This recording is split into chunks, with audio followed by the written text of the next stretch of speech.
In your community, a local organization offers a safe space for survivors of human trafficking to heal, grow, and connect, but they could use some help. Okay, joining us this morning is Jason Frazier, Executive Director of the Bakhita Mountain Home. Jason, for those who aren't familiar, what is the Bakhita Mountain Home and who do you serve? Yeah, Bakhita Mountain Home is a residential program here locally in Colorado Springs. We have a house where we help survivors of human trafficking. So they get to live in the house for up to 2 years for this program. And we just help them get back into a lifestyle that hopefully they can progress and never fall back into that horrible situation of human trafficking. Some of getting them back into a normal life includes, therapy appointments, doctor's appointments, all kinds of appointments, Yes. and you support them by taking them to those, I guess. We do. We have 5 residents, and so that's a lot of appointments, a lot of different pieces to get to. We're talking everything from mental health appointments to taking them to the grocery store. And what's really, really critical for our survivors is really just getting acclimated back into society.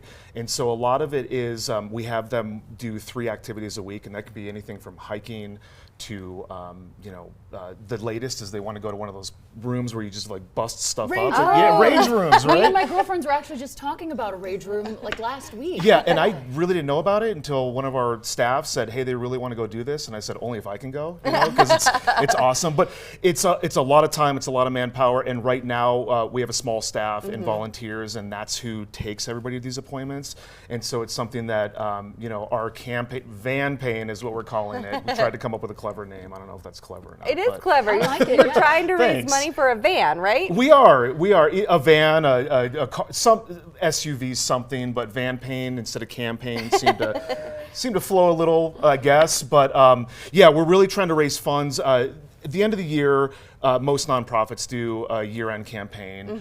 It's just something that, when people are in the giving spirit, and it's something that's very important to Bakhita itself. But yes, our goal this year is to raise $50,000 to be able to purchase or lease a van or an SUV or whatever it is so we can take our residents. Okay, that would be a big help, I'm sure. Huge. If a business wanted to make a donation of a van or maybe a small bus Even or something, better. can they do that? Absolutely, absolutely. I was going to ask, how long do the residents typically stay with you guys? They can stay up to 2 years. So typically we see them stay around that year to year and a half, but we do have some residents that stay at 2.